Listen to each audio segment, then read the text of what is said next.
अस्सलामुअलैकुम वरहमतुल्लाहि वबरकातुह।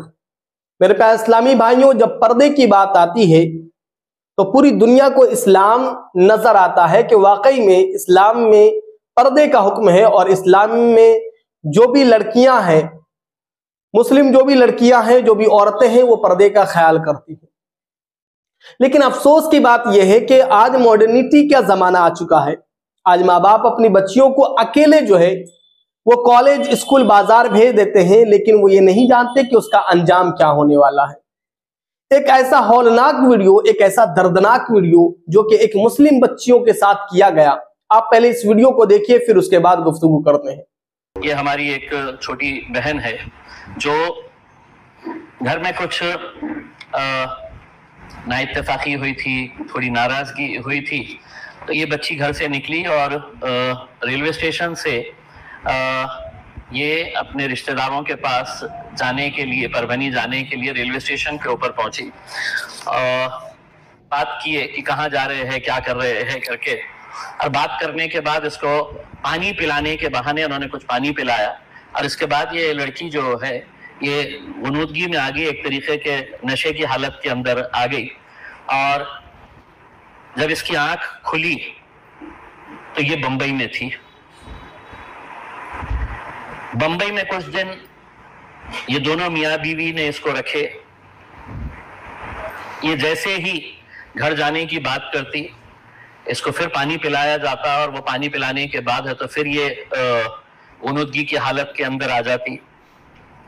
तो लगातार इसको जब जब भी ये घर जाने की बात करती तो इसको कुछ पिलाया जाता और इसके बाद ये लड़की को फिर मुंबई से इंदौर लेकर गए। मुंबई से एक और महिला इनके साथ जुड़ी, यानी कि दो महिला एक पुरुष हो गए। फिर इंदौर से इसको उज्जैन लाया गया, मध्य प्रदेश में, और उज्जैन के बाद इसको मोरका लाया गया। मोरका जो मध्य प्रदेश के अंदर ही है, गांव का नाम है मोरका। और वहां पर इस लड़की को 1.5 लाख रुपए में बेच दिया गया। बेचने वाला जो था उसकी तस्वीरें भी हमारे पास आ चुकी है, जो मैं आपको ऑनलाइन में भेजूंगा, क्योंकि बहुत ज्यादा क्लैरिटी नहीं है तो उसका प्रिंट निकालना हमारे लिए दिक्कत हो रहा था।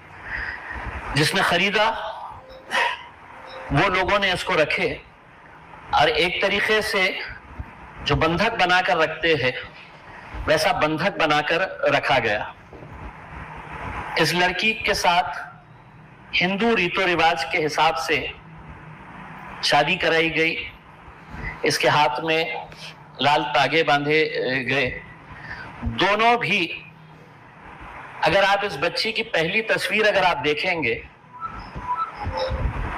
और जब ये बाहर बाद में छूटकर जब आई, कब आई ये बच्ची और कैसे आई, हमारे नंदुरबार के जिला अध्यक्ष है, उन्हें ये जानकारी मिली कि एक औरंगाबाद की एक बच्ची यहाँ पर मोरका में आई हुई है और उसको बेचा गया है करके।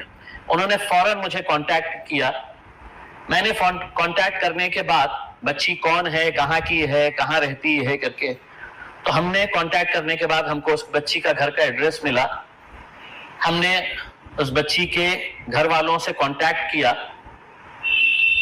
रात में 10 बजे मुझे ये जानकारी मिली थी कि ये बच्ची यहाँ पर मोरका में है, और रात में 1 बजे हमने उनके घर वालों को ढूंढा। घर वालों को ढूंढकर हमने उनसे पूरी जानकारी हासिल की है। पता चला कि घर वाले लगातार उसे ढूंढते रहे।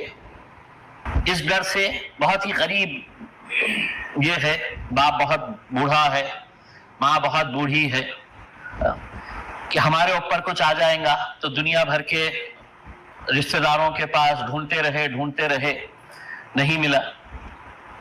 फिर रात में 1 बजे जब हमने उनको बुलाए, 1 बजे बुलाने के बाद उनसे पूरा डिटेल्स हमने हासिल किए, तो हासिल करने के बाद पता चला कि उस दिन बच्ची गुस्से में थी, कुछ मामला हुआ था घर के अंदर। वो बच्ची बोली कि मैं चले जा रही हूँ, उनका रिश्तेदार कोई परभनी के अंदर रहते हैं, रेलवे स्टेशन के ऊपर गई और वहां पर ये मामला हुआ। रात में हमने 1 बजे ही हमारे पार्टी के सदस्य है सोहेल भाई, हमने उनको बुलाया और उनको बुलाकर ये तय किया कि इमीडिएट मोरका के लिए यहां से निकला जाए। बेगमपुरा पुलिस से संपर्क किया गया। बेगमपुरा पुलिस के 2 कांस्टेबल्स, 2 थे, 2 कांस्टेबल्स साथ में लिए गए और साथ में लेकर ये लोग वहां पर मोरका पहुंचे।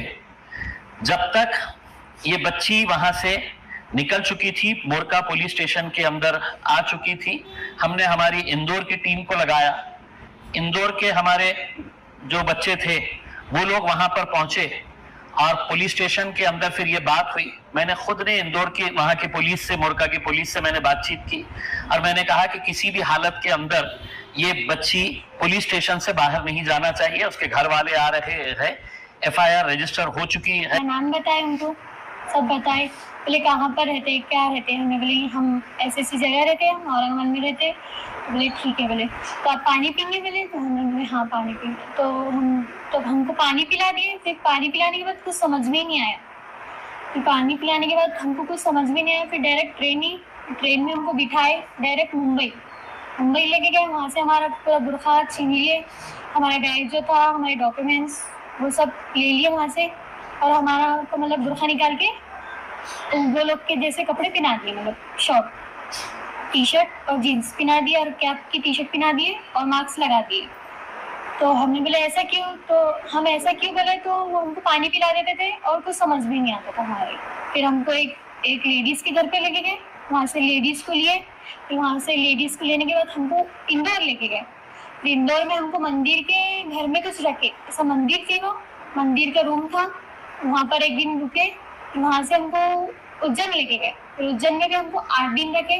फिर वहाँ से एक लेडीज़ को बुलाया, इंदौर की लेडीज़ थी वो, तो वहाँ से हमको बुलाया। फिर हमको पूछे उन्होंने कहाँ रहते कहाँ नहीं। हमने बोले हम यहाँ रहते, हमको जाना है घर। तो बोले आप तो नहीं जा सकते। बोले तो फिर हमको और पानी पिला दिए। हम इधर का नाम लेते थे, हमारी फैमिली का नाम लेते थे, तो हमको बोलते थे वो कि नहीं कोई फैमिली नहीं, कोई नहीं, अब तुम यहाँ आ गए तो यहाँ आ गए। हमने बोले ठीक है। तो पानी पिला दी। फिर कुछ समझ में नहीं आया। फिर मुर्गा लेके गए हमको। फिर मुर्गा लेके गए बाद हमको क्या बोले कि आपके घर लेके जा रहे, हमको ऐसे ही बोले। हमने बोले ठीक है। फिर वहाँ लेके जाने के बाद हमको क्या बोले, यहाँ से हम चले जाएंगे, बोले तुमको लेके तुम्हारे घर बोले तुम्हारे देश छोड़ देंगे। हमने ठीक है। फिर वहाँ से वो लोग का पैसों की बात चल रही थी, तो हमने बोले हमको बेच रहे क्या आप? तो बोले नहीं आपको बेच रही नहीं, हम हमसे उधार पैसे ले रहे हैं। हमने बोले अच्छा। तो फिर हम पैसे देने को फिर वो लोगों ने वीडियो स्टार्ट करे, तो हमने बोले हम चले जा रहे। फिर वो लोग ने हमको मारे तोड़े। फिर मारे जो बेचने वाले थे वो मामा ने मारे हमको और बोले कि खामोशी से बैठ, बोले खामोश। फिर वो पानी पिला दिए। फिर वो लोगों ने सबने हमको रूम में लॉक कर दिया। फिर हमारे साथ ऐसा हुआ। फिर वो लोग चले गए मेरे को छोड़ के। वो लोग ने पैसा लिए, वो लोग चले गए। फिर मेरे साथ मतलब ज़बरदस्ती शादी कराए। फिर शादी कराने के बाद तो मतलब बहुत बुरा सलूक करते थे, रूम में लॉक कर देते थे और नशा कराते थे और बाहर से दरवाज़ा लॉक करके चले जाते थे। और फिर बाहर कौन आते थे कौन जाते थे कुछ पता भी नहीं चलता था। फिर बहुत मारते थे, तोड़ते थे। और उनका जो बड़ा बेटा जो था तो उन्होंने हमको सलिए से मारे थे, सलिए से पीठ पे, सर पे मारे थे और बहुत बुरा मारते थे। और दिन भर खाने को कुछ नहीं देते थे, पीने को भी नहीं। और पानी का बोले थे तो बोलते थे कि बॉडी पे से लाओ पानी, और चाय भी, खाना तो बिल्कुल नहीं देते। मेरे प्यारे इस्लामी भाइयों, आपने वीडियो को देखा कि एक बच्ची घर में अनबन होने की वजह से वो अपने रिश्तेदार के यहाँ जा रही होती है और किस तरीके से उसे जो है किडनैपर ने किडनैप कर लिया और फिर उसके बाद उसे बंधक बना दिया। तो बड़े अफसोस की बात है मेरे प्यारे इस्लामी भाइयों, आपसे गुजारिश है कि अपनी बेटियों को, अपनी बहनों को अकेले भेजने से परहेज करें। रब तबारक व तआला की बारगाह में दुआ है कि मौला इन जैसे लोगों को जो कि बेटियों की हिफाजत करते हैं और उन्हें बचा करके लाए हैं, अल्लाह तबारक व तआला उनके दर्जात को बुलंद फरमाए। अल्लाह तबारक व तआला उन्हें सेहत कामिला आजिला मुस्तमिरा अता फरमाए और उनके बाजू को मजबूत फरमाए। और अल्लाह तबारक व तआला उम्मत मुहम्मदिया की तमाम बेटियों को महफूज मामून फरमाए। अस्सलामु अलैकुम व रहमतुल्लाहि व बरकातुहू।